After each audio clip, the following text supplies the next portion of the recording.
Reverendíssimo Padre Silvano Salvati Zanon, digníssimo pároco desta paróquia do Senhor Bom Jesus Crucificado, Imaculado Coração de Maria, reverendíssimos vigários paroquiais, Padre Gabriel, Padre Fábio, Padre Júlio, reverendas religiosas, prezados paraninfos desta noite, meus amados irmãos em nosso Senhor Jesus Cristo, pelo sinal da Santa Cruz, livrai-nos Deus nosso Senhor dos nossos inimigos, em nome do Pai, e do Filho e do Espírito Santo.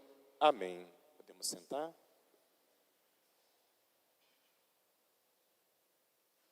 Toda a nossa paróquia se reúne feliz, celebrando este solene novenário de preparação para a grande festa do padroeiro, o Senhor Bom Jesus Crucificado. Celebrar, meus amados irmãos, o Senhor Bom Jesus Crucificado é nós celebrarmos este ato supremo da obediência de Cristo ao Pai e este ato supremo do seu amor por nós, pobres pecadores por quem Ele deu a sua própria vida. É o grande mistério do amor de Deus, é o grande mistério da nossa salvação. O apóstolo São Paulo, quando contemplava esse mistério, ele, na carta aos Gálatas, dizia extasiado: Ele me amou e se entregou por mim. Essa palavra colocava São Paulo enternecido perante a grandiosidade do amor de um Deus que não poupou a sua própria vida para salvar a sua criatura rebelde e pecadora, que somos todos nós. Ele me amou e se entregou por mim. Mas, meus amados irmãos, ao mesmo tempo que o mistério da salvação do Senhor Bom Jesus Crucificado é esse mistério de obediência ao Pai, de glória ao Pai e salvação da humanidade, olhando externamente este acontecimento da cruz, nós sabemos que da parte daqueles que o perpetraram, foi um grande pecado. Um pecado gravíssimo de homens que, levados pela inveja, pelo ódio, por não terem acolhido a palavra de nosso Senhor, por não terem querido se converter, por não terem querido colocar Deus no fundamento e no centro de suas vidas, decidiram matar o Salvador, o Filho de Deus encarnado. O próprio nosso Senhor, nós sabemos, Ele tinha já predito, Ele tinha já anunciado que Ele seria traído, preso, que Ele seria flagelado, que seria assassinado na cruz. Ele tinha mostrado que assim se cumpririam as profecias relativas a Ele. E ao mesmo tempo que Ele tinha predito várias e várias vezes o seu sacrifício, Ele também tinha nos alertado, lá em São João, no Evangelho, capítulo 15, versículo 20. Eles me perseguiram, e assim como me perseguiram, perseguirão também a vós. O Catecismo da Igreja Católica, lá no número 398, ele diz que a tentação mais antiga da humanidade foi a sedução do diabo, pela qual o homem quis ser igual a Deus, mas sem Deus, no lugar de Deus, não segundo a vontade de Deus. O plano de Deus, meus irmãos, nós sabemos, era que nós participássemos plenamente da sua vida. Depois de uma vida feliz aqui na terra, num paraíso de delícias, nós iríamos diretamente para o céu, porque Adão e Eva, ao serem criados por Deus, já foram criados na condição de filhos de Deus. Então a vida do homem e da mulher no paraíso, que seria a nossa herança, era já uma vida feliz, tanto aqui como depois na glória do céu. Deus queria sim, esse era o plano divino original, da nossa participação da sua própria divindade, enquanto seus filhos, partilhando da sua graça e da sua glória. Mas o homem quis um outro caminho. Ele quis ser igual a Deus, sem Deus no lugar de Deus e não segundo a vontade de Deus. O Papa Bento XVI, naquele seu livro Entrevista à Luz do Mundo, dizia que essa consequência do pecado original, ela perpassa toda a história da humanidade. Recorrentemente na história da humanidade, o homem renega sua fé, tenta ser ele próprio, ele quer ser ele por si mesmo. E por isso, ele acaba se transformando em laico no sentido mais profundo da palavra. O homem laico é aquele que cai no laicismo, aquele erro de quem tenta construir uma vida sem Deus. Meus amados irmãos, quantas e quantas vezes o homem tentou fazer isso? E gerou tantas e tantas revoluções, tantas e tantas guerras, para tentar a construção de uma vida, de uma sociedade sem Deus. Mas para fazer isso, para conseguir esse intento, os homens sabiam de uma coisa: só é possível uma sociedade sem Deus, destruindo a Igreja Católica. Por quê? Porque a Igreja é o sacramento, é a presença e a continuação de Cristo no mundo. Por isso, em tantas e tantas revoluções na história, em que o homem voltou para aquela tentação original de ser igual a Deus, de colocar-se no lugar de Deus, de construir uma sociedade sem Deus, a Igreja foi o alvo de perseguição, de morte, de martírio. Hoje, nessa novena em que nós estamos vendo e meditando o testemunho de tantos e tantos cristãos que retribuíram ao Senhor bom Jesus o sacrifício de Jesus por eles, entregando também a sua vida, derramando o seu sangue no martírio por amor a nosso Senhor. Nós chegamos hoje a uma revolução terrível que aconteceu no século passado, na década de 30, que foi a Guerra Civil Espanhola. Essa guerra terrível, chamada também de Terror Vermelho, que foi uma tentativa de implantar o comunismo ateu na Espanha. E nós sabemos que a Espanha é um país catolicíssimo, um país muito fervoroso na fé, e eles então tentaram implantar o comunismo na Espanha. E através dessa tentativa, eles derramaram o sangue de milhares e milhares de cristãos. 13 bispos, mais de 4.000 padres diocesanos, mais de 2.000 monges, frades, seminaristas, quase 300 freiras foram assassinados pelos comunistas na Guerra Civil Espanhola, no século passado. Pais e mães de família, que tinham o crime, sabe de quê?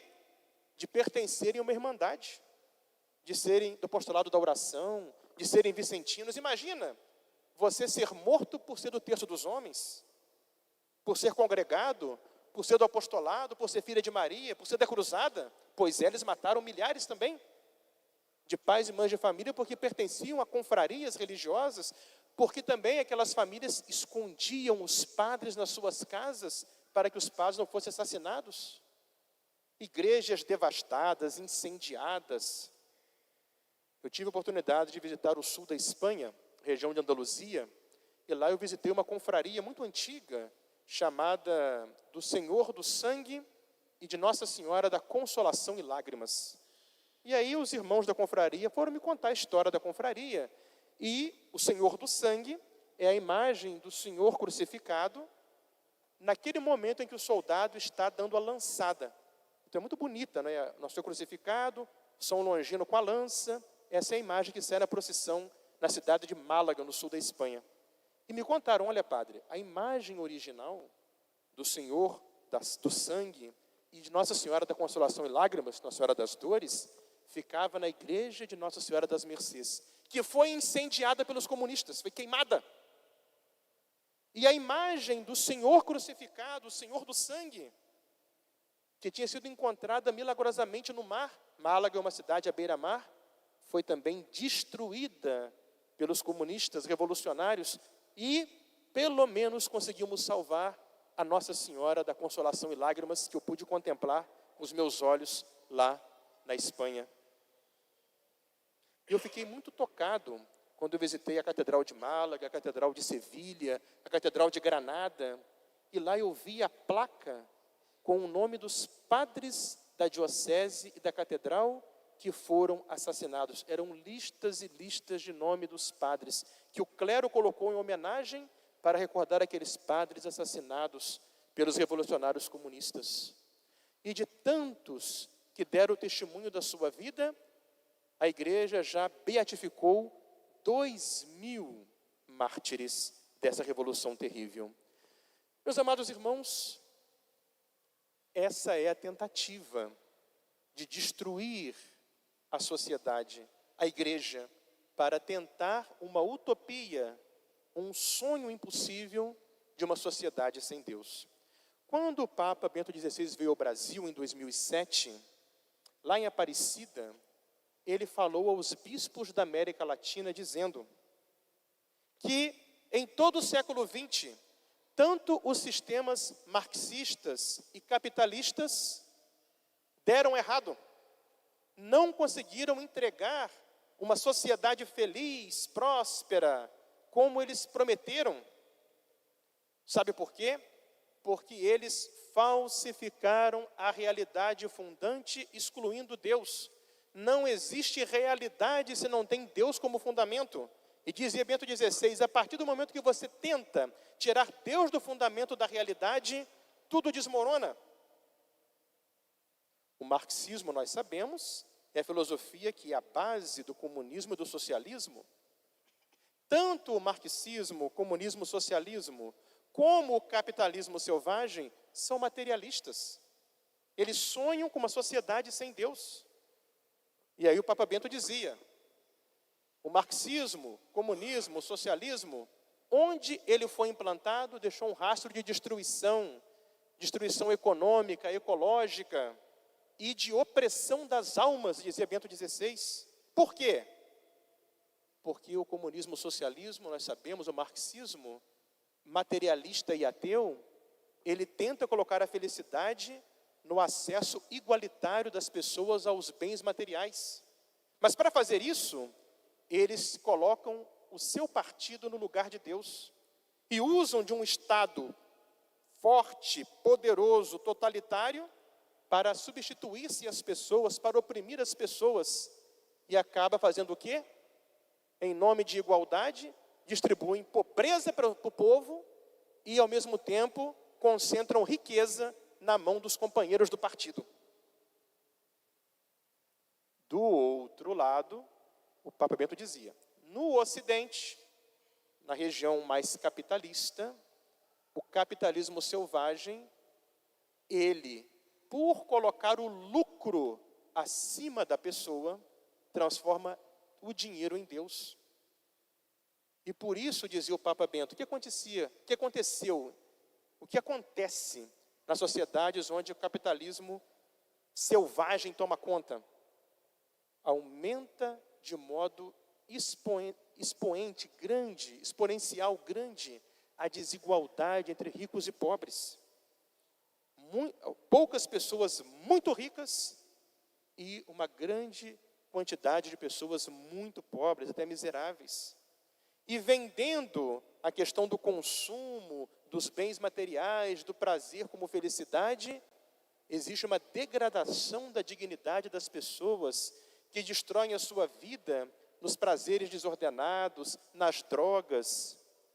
Então, meus amados irmãos, nenhum desses sistemas funcionou, dizia Bento XVI, e não funcionam. Por quê? Porque não se pode construir uma sociedade tirando o fundamento de toda a realidade, que é o próprio Deus. Por isso, meus amados irmãos, que nós vemos que assim como esses milhares de católicos que morreram mártires no tempo da Guerra Civil Espanhola no século passado, nós temos hoje também milhares de irmãos nossos que continuam sendo assassinados, martirizados por conta dessas falsas ideologias que tentam construir um mundo sem Deus. Por isso, hoje, a exemplo desses santos mártires da Guerra Civil Espanhola, nós somos chamados a testemunhar o amor de Cristo, a mostrar que não é possível a construção de uma vida, de uma família, de uma sociedade sem Deus.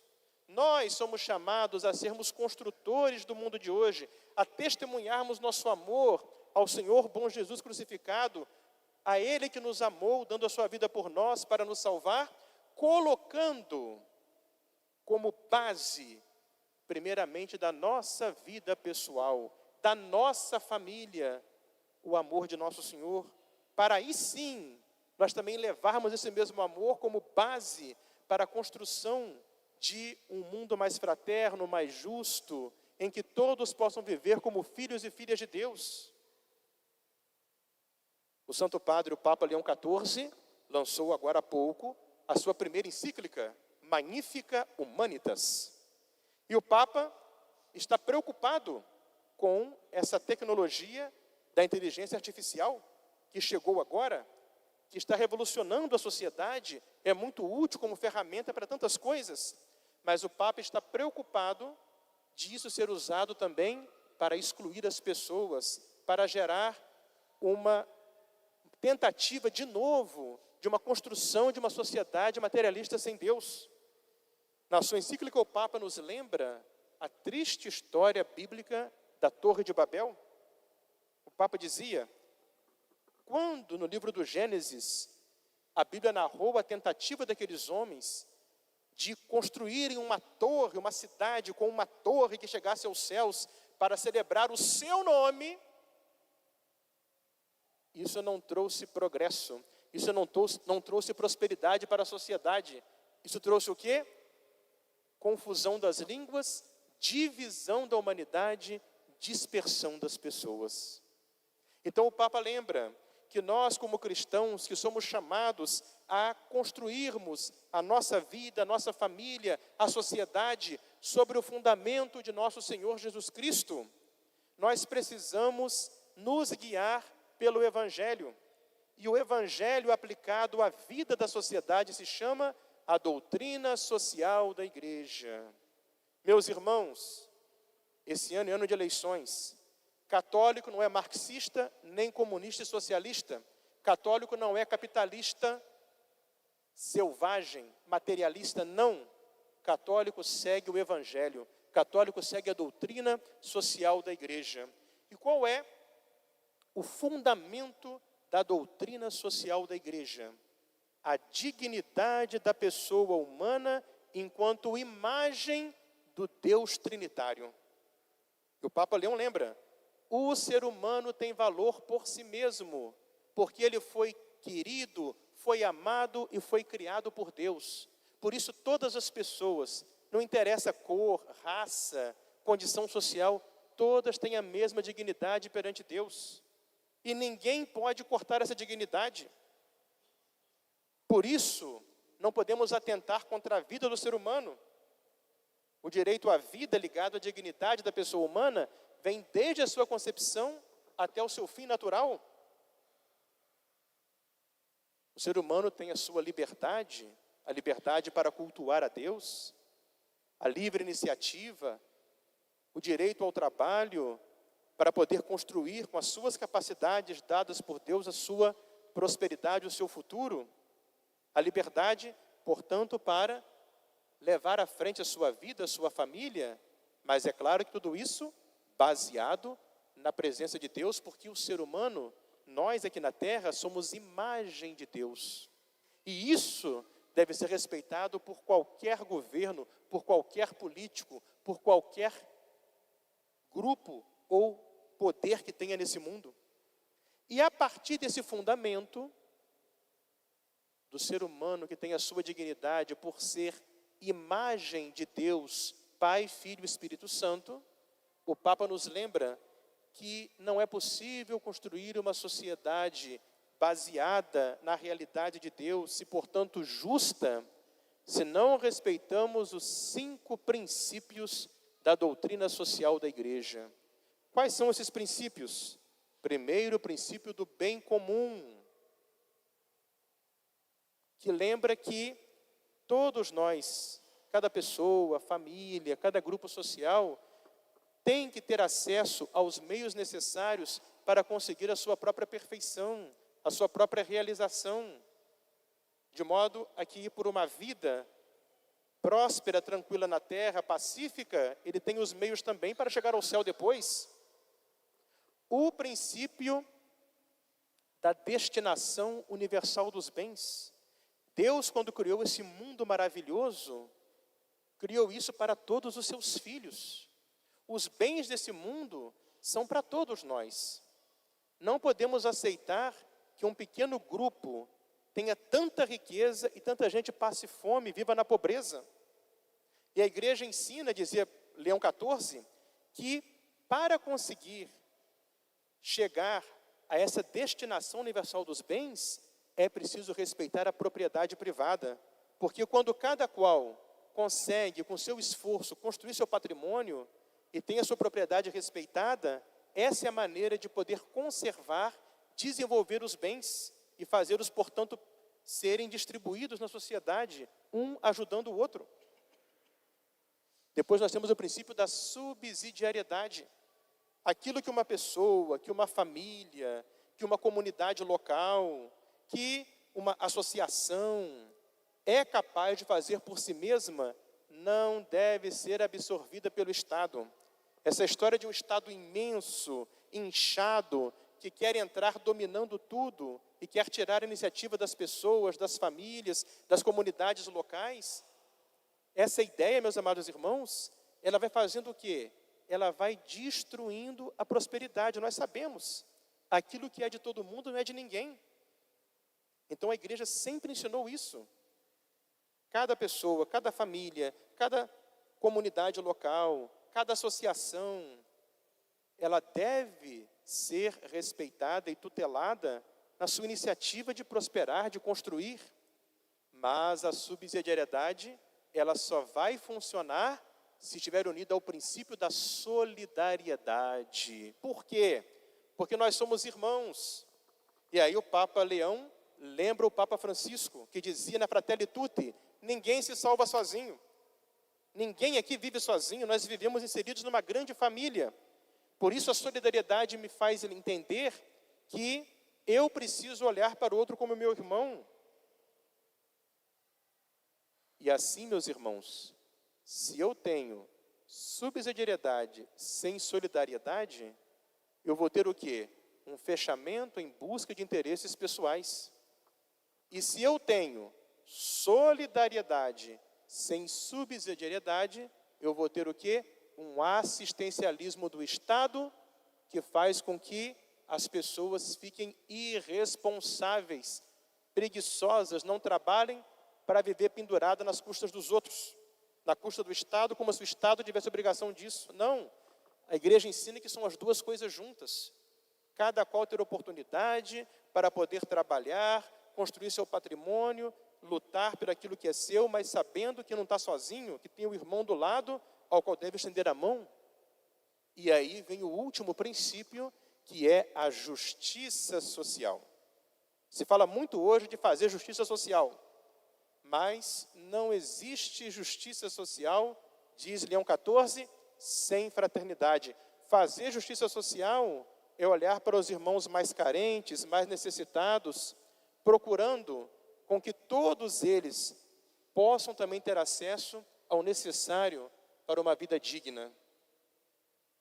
Meus irmãos, sem esses princípios da doutrina social da igreja, sem esse fundamento da dignidade da pessoa humana, imagem de Deus, uno e trino, não é possível que nós, como cristãos, construamos uma sociedade baseada em Deus.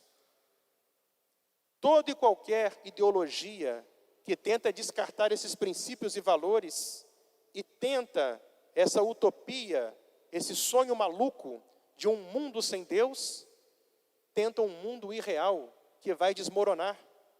Por isso, que quando o Papa Leão XIV iniciou seu ministério, na sua missa solene, lá na Praça de São Pedro, na sua homilia, ele dizia: meus irmãos, eu quero com humildade e alegria dizer para todos vós, olhai para Cristo, aproximai-vos de Cristo, acolhei a palavra de Cristo, e escutai o projeto de Cristo, Um projeto de amor para sermos todos uma verdadeira família humana, fraterna, unida, que tenha o próprio Cristo como fundamento, de modo que no único Cristo nós sejamos um.